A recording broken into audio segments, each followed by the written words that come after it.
I'm going to give you a brutal reality. Many of the agencies that you see online right now won't be around in a few years unless they evolve, because there's a new type of agency that's taking over the market. They are AI native and they're running at 60% margins whilst everybody else is stuck at 20. Now, I've been running agencies for almost 10 years.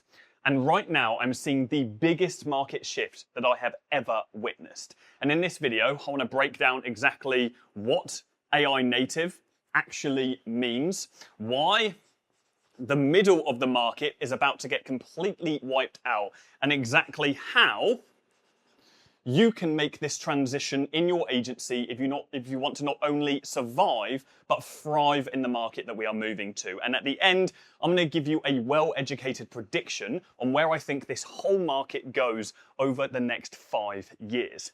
So let's get into it. I recently read an article on Forbes where they stated that AI native companies make between 7 and 13 times the revenue per employee versus a traditional business. Revenue per employee, that is the amount of revenue we make per employee we have inside the business. That is insane. Traditional businesses cannot outcompete this. And the thing is, in the agency space, I don't even think we have many left what I would call traditional agencies. I would actually more classify them as AI-enabled agencies. AI-enabled agencies are the agencies that are using ChatGPT on a daily basis. Maybe they've got some custom GPTs, maybe even using Claude Code a little bit, might have vibe coded a little tool to help them with reporting, but nothing's really intertwined, nothing's really connected. This is where the vast majority of the online agency market is. And if you're not at this point, you've got a lot of catching up to do. Everybody is using AI to some degree. Using AI is no longer the edge in the market. There's a massive difference between an agency which is AI enabled, where AI is bolted on to the existing business, and an agency which is AI native. Now, this isn't some unique mechanism that I've just plucked out of my arse. This is a genuine movement, and Fortune 500 companies are rushing to migrate and evolve to become AI native right now because they are shit scared of the implications if they don't, because they won't be able to outcompete with other companies that do. Now, let me explain exactly what the differences are between these two models. We're going to get deep into this today. Let's do this on the basis of a 100K per month agency, which I think is a benchmark target for many people getting into this space. They want to hit 100K a month. They want a 7-figure agency. What are the differences between AI enablement and AI native agencies? Well, an AI enabled agency at 100 grand a month is going to have at least 15 team members in the company. How do I know this? Well, I own an agency myself. I have done for 8 years now. It's called Affluent.co. We are a performance marketing agency, originally a traditional agency, moved to an AI-enabled agency, now have evolved into an AI-native agency. I've also worked with over 4,000 agencies over the past 8 years personally. As I've mentored them, I've seen any niche, any service from all over the world. I understand the chemical makeup of agencies and what makes them tick, which is why I'm so passionate and knowledgeable about this specific topic. 15 team members. I've seen more than that. I've seen slightly less than that, but we need a lot of people to fulfill that service. And 75% of this team is going to be spent on fulfillment, on delivery of that service as an agency, regardless of whether it's ads, SEO, website, whatever it is. Everything I'm going to run you through today will apply regardless of your service and regardless of your niche. And you'll be able to come out of this moving closer towards this place, closer to the place of 60% margins instead of 20%. 15 team members in the business. That means we're operating at a 20% margin typically. People might get a little bit higher, some people get a little bit less. Okay, this is arbitrary, but with around typically 20% at that 100K a month point, which means we're bringing in 20K in profit every single month, which for some of you, you might look at 20 grand a month in profit and think that sounds pretty good. I'd be pretty happy at that point, but you don't understand what it takes to get to 100 grand a month in an agency. The amount of blood, sweat, tears, late nights, 15-hour days, the amount of sacrifice, the amount of no's that you have to say to the things that you really want to do that would make you happy in order to get to 100 grand a month to now be earning 20% profit in the business. When you get to that point and you've gone through all of that, it won't feel all that great, believe me, because you as the founder are going to be stuck in operations. stuck helping the team deliver the service, stuck babysitting people because you're not yet really spending on the best A players that you can get, stuck putting out client fires as well, just doing too much for how much you personally get paid at the end of the month, because this profit is also getting reinvested back into the business to help you get to that next milestone, whether that's 200k, 500k a month. What's the difference now as we see AI native agencies? Well, we're talking about lower than 5 team members at this point of scale. A little bit more, a little bit less, depending on what service you're delivering and who you're delivering it to, but broadly speaking, operating at 60% margins in the business, okay? Triple the profit margin that we're operating because we have triple or 3 times less team, which means we're getting 60k in profit every single month from the same amount of revenue with significantly less stress in the business because we've built AI systems that are helping us to deliver the service that we are selling to our clients, which also means we have more consistency across what we deliver, therefore less babysitting in the team, less client fires to put out, and therefore we are out of the day to day. Okay? Which is where we want to be as a founder, because as a founder, no matter how lost we get inside the business from this prison that we end up building for ourselves, we started this company because we wanted some level of freedom, or at least most people. I know when I first started my agency, I didn't want to be stuck in this company. And whilst I still work outrageous hours, I do it for the love of it, not because I have to. Not a single part of my business depends on me for growth anymore. The entire company is ran without me, and everybody gets results, meaning we can still maintain over 100 grand a month in profit in my agency as it stands at the moment. So how do we move towards this place? Okay, there are actually 3 core fundamental systems that we need to have in place to become AI native. And this is something I very much failed forward with over the past 4 months or so as I've made this transition myself. There is no playbook for becoming AI native outside of what I'm creating here for you today to help other agencies make this transition. Okay, the first is an AI operating system. And this is a centralized system that understands the business goals, your personal goals, and all of your context. What are you working towards? What all of your numbers? It's like a digital CEO, like a Jarvis from Iron Man of sorts, I suppose, that understands every single part of the business and exactly what you're moving to. It has access to all of your data, your financials, your P&L, your client results, all of your SOPs, all of your documents, all of your processes, all in one place. Every single tool that you have integrated into one place. It's this one gigantic hive mind that serves as the foundational system that you build everything else on top of. And this system gets more intelligent every single day as it understands how you work more and more. Every single call recording that you have, every future call is fed into this system, and it's getting to learn more and more context. See this as the brain of your company, and it's ever evolving, ever learning with more time and more data that is input into this. Now, I do have dedicated videos on each of these 3 core parts of the system, which I'll put links in the description for you can go and watch them after this. But today I want to just give you a high level understanding of exactly what we're building here and how it works together. So we have the AI operating system, and the next thing that we have is an auto acquisition system. We want to make sure that we are automating client acquisition so we can sign up clients predictably and we don't have to be constantly tinkering and managing some kind of a process that we have built, okay? So this can be outbound through cold outreach, this can be paid through ads, and this can also be content, so organic. And what I would recommend is if you're below the 100k a month point at the moment, you only focus on one of these channels. So many agencies make this fundamental mistake of splitting themselves too thin in the business and therefore not really thriving in any of these. Set up one core system, optimize it, and get it working and well oiled. For example, at the moment in my agency, Affluent.co, we're currently focused on cold outbound again. We're sending 3,000 cold emails every single day. We generated a list of over 40,000 dedicated, targeted, ideal customers, and we scrape that list with emails and phone numbers. Okay, we send those 3,000 emails a day. We then lead scored the top 5% of those companies, meaning the ones that closely match our ideal customer. To those top 5%, we send voicemails and we do handwritten letters, which is actually a robot arm. There are lots of companies that facilitate that. And the entire thing is automated by AI. And when somebody positively responds to that cold outreach, my AI appointment setting software AppointWise automatically responds to all of those emails, checks the calendar, and books them straight in. Meaning Joe, the co-founder of my agency, just needs to turn up to booked sales calls every single day. And of course, the system takes a little bit of time to build. But once it's built, it becomes self-optimizing, self-learning, and self-containing, and we automate client acquisition. I wish that this was something, I mean, if I could have done this when I started my agency 8 years ago, oh my God, like it just would have just been an absolute dream. I was cold calling over 150 companies every single day.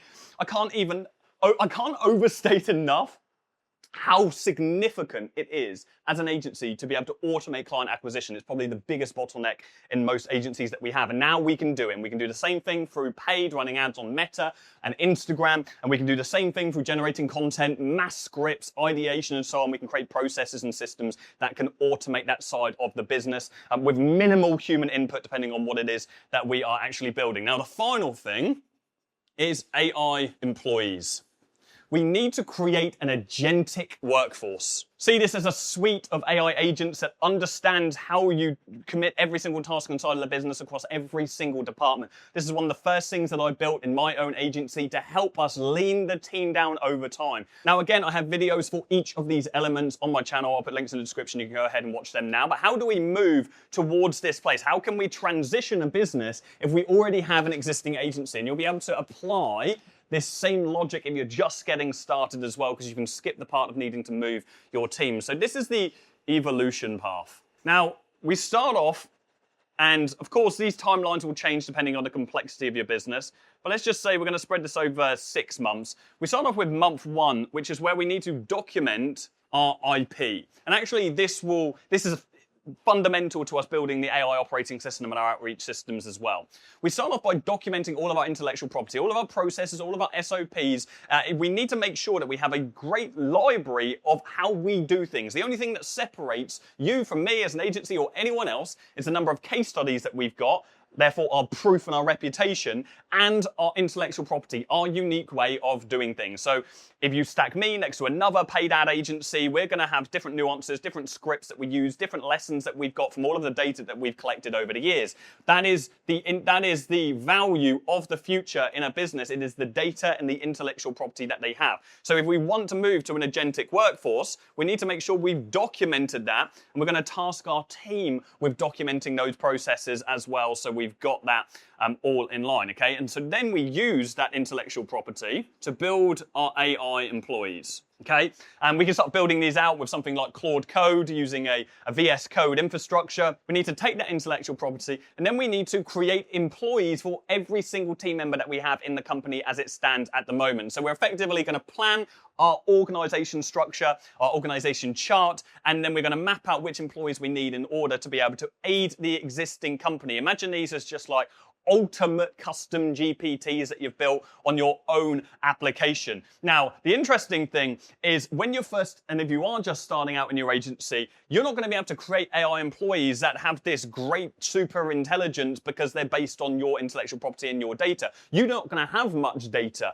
okay? The agencies that are really going to build the best agentic workflow are the ones that have been operating for many, many years now. And so whilst if you're very established right now, you're going to have to make a very difficult decision as you transition here, you're also at an unfair advantage because your employees are going to have much better intelligence, which is why I've started actually licensing my intellectual property, my employees, to other newer agencies so they can effectively bring in new team members at zero cost in the company that have got 8 years plus of experience, all of our data from us delivering results, and they can just get started with that in their business from day one. And I think this is something we're going to see a lot more of across all industry globally. We're going to see companies licensing their intellectual property so other companies can plug that intellectual property and data into their own agentic system, so they are effectively increasing the intelligence, the IQ of their agentic workforce by downloading other other people's intelligence. Okay, this is something we're going to see more and more and more of across industry,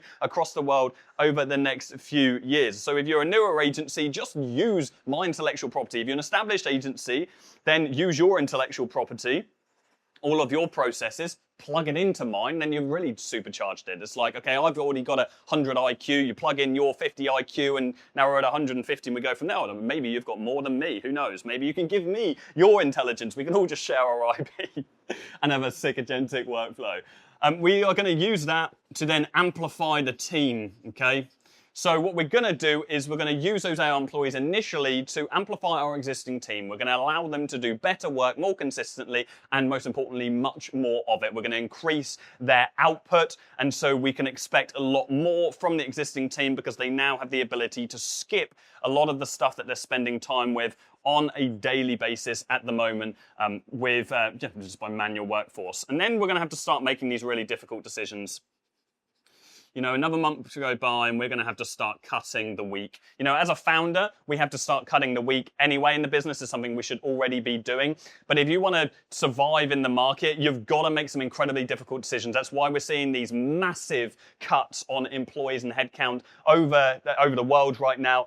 It's something that we don't want to do as a founder. Of course, we don't want to do that. We want to look after every single person in the company, but we also have to look after ourselves. And if we as a company want to survive, we're not going to be able to pay anyone in the team if we don't move into this new model. And so we're going to have to start cutting people in the company. Because the thing is, when your team start adopting AI, it's really going to amplify the people that aren't really that great anyway. The people that are good will be even better. The people that are bad will be even worse. Month 5, what we're going to do is we're going to move and transition close to one operator, one A player per department. That's the ideal situation we want to be in. And so you might have 5 different departments in the agency at the moment: fulfillment, sales, marketing, operations, and God knows, let's say 4 departments. You're going to get one person, or you might have a creative department. You're going to get one person in each of those departments to essentially be heading up and using the AI systems to just do the work that they used to do on a 5-person team.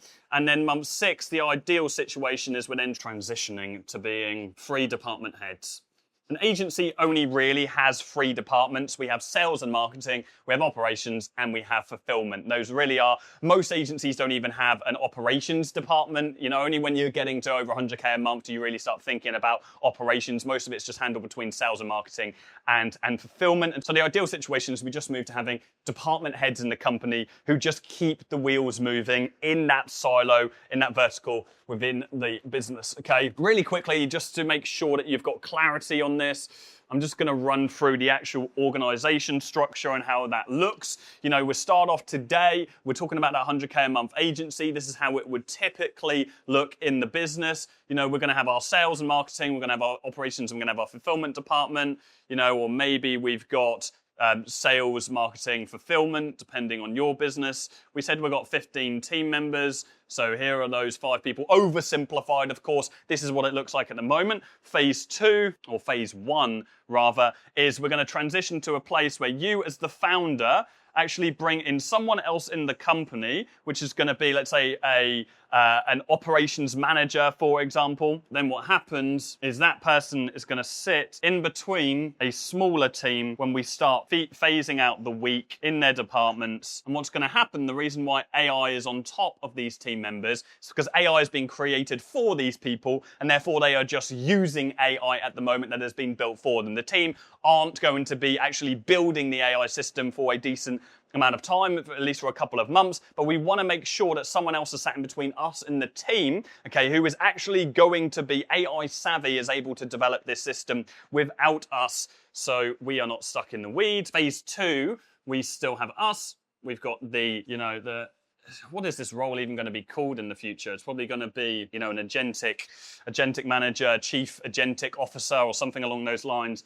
This is now when we have our 3 department heads, and, you know, just AI goes below them, meaning those people are now responsible for managing the agentic workflow below them. Those people are now developing it. So initially, it's you developing the AI, then you hire someone in the company that can help develop the AI with your guidance. I think you as the founder really need to be heavily involved because you truly understand the business better than anyone else. Then eventually, you've got department heads that are managing the AI, going through to one person. You sit above that, and you can spend your time doing whatever you want to spend your time on, or working on whatever part of the business you actually enjoy. Okay, I'm gonna give you guys a prediction. This is a very calculated prediction. It is my full-time job to understand where the market is going, not just for my own agency and my future success there and when we eventually exit that company, but also for every single agency that I mentee. I have to understand where the market is actually moving to. And so I've been giving this a huge amount of thought over the past couple of months. I think this is probably the best way to explain where I think the market is going. So if we do this on a line graph, profit here, and this is time being now, this is going to be 1 year. We're going to call this 5 years because I think it's a nice time span, although no one really knows what the time span is going to be. What I do know is things are moving way faster than I anticipated them being. Way, way, way faster, okay? So this is phase 2, this is phase 1, okay? And let's just make sure we're aware of the 1 year point from where we are at right now in the world, okay? I actually recently read a study from PwC who said 20% of companies are taking 75% of the economic gains from AI. 20% of companies are taking 75% of economic gains.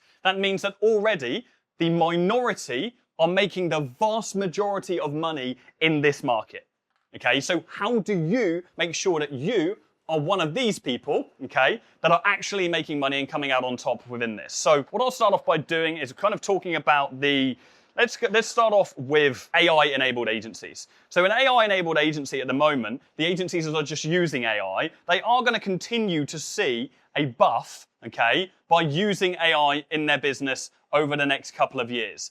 But it's going to start tapering off. In about a year's time from now, maybe 2 years, maybe 6 months, it's going to start tapering off. Why is that? Well, it's because at the moment they can still use the advantage when they sell to their clients of the fact that they have AI-enabled services. Okay, they can still leverage the perception of AI because the perception of AI is as valuable as the benefit it actually brings to companies. Meaning, when you have an AI-enabled service, companies believe that you're right at the forefront, you're ahead because you know way more than most people that they are aware of. Okay, and that is only true until full saturation hits and every single agency that cold calls and sends them emails they see ads for is offering some kind of AI service. Now all of a sudden they're used to it, they can rationalize it, they no longer think it's worth loads more, so they won't pay more for it. So agencies will continue to have these profit margins increase in this phase, which can only really be described as the gold rush that we're going to see over the next 6 to 12. I mean, we're in it right now. The gold rush is happening right now.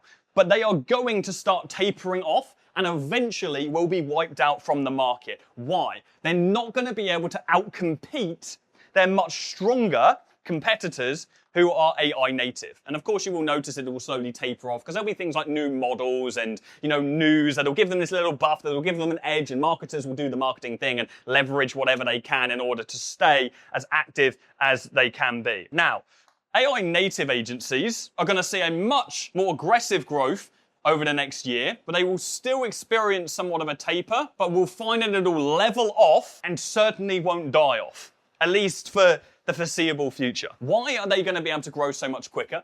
Well, they are operating at 60% margins versus 20% margins in the business. They're still leveraging the fact that they have some kind of AI service, and they're bolting it onto their service, therefore they're signing up more clients at a higher rate. But most importantly, what's going to happen is we are going to see a market correction. Didn't want that to be green, but we move with it.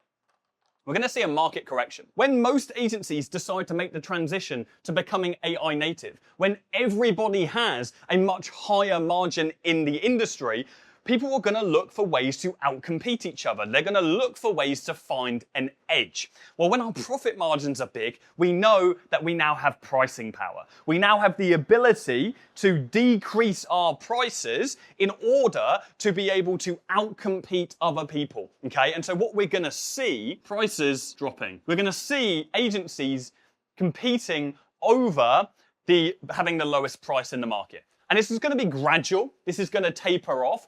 But these AI-enabled companies will not be able to compete with the AI-native companies, as these are operating at thin margins already. The AI-native companies have the much bigger margins, so there's much more wiggle room in what they are selling in the business. And so even though this short-term benefit is we're going to have these massive spikes, we're going to sign up more clients at better rates, we're going to see tapering off in the market. And these new AI-native agencies are going to kill these smaller AI-enabled agencies, you know, and God forbid, you're like a traditional agency right now. You know, it's not even like a line. You're going to die way sooner because you won't even be able to compete the AI-enabled guys. Price dropping will kill the other agencies in the market. And so we have to transition our agency to a place where we can operate at much higher margins so we have a chance to outcompete with all the other agencies in the market that have already made this evolution right now. Now that sounds a little bit doom and gloom, but this right here excites the fuck out of me. And you know what also excites the fuck out of me? This right here, these exit points over this journey. Because the truth is, if you're getting into AI business right now, you are getting into the fastest growing industry that the world has ever seen, ever. It took just 2 years to hit 30% adoption with AI in the US. It took 11 years to hit the same adoption level when it came to the internet launching. This is the fastest growing industry factually ever. It also means it is the most volatile. And so truly, if you're in this to make money, if you're in this to escape the rat race, in this to retire yourself, whatever you're trying to do that on the other side of earning money and having freedom, the gameplay is to exit. It's to build an agency of a lot of value with great margins, with a low churn rate, meaning you retain your clients for a long time, you have high lifetime value, and you don't wait it out for 5-10 years from now. You exit in maybe 3 to 5 years. You set that runtime, and if the market is kind to us, because we're going to be able to see into the future and see where things are coming. If the market is kind to us, we can squeeze the juice a little bit longer. We can make a shit ton of cash flow in the interim, stack capital in the bank, invest that capital, make our 10-20% a year on that. And then we have a big liquidity event. When we exit the agency, we take advantage of the bubble that AI is with these inflated multiples that agencies are getting. And we do that through building an AI native agency, which is going to be 10 times further ahead than the majority of companies out there at the moment who are sleeping on AI and only just dabbling with ChatGPT. So that is how you evolve into AI native over the next 6 months and how you win in this market. If you want to continue learning, then check the link at the top of the description, subscribe for more, and I'll see you very soon. Cheers, guys.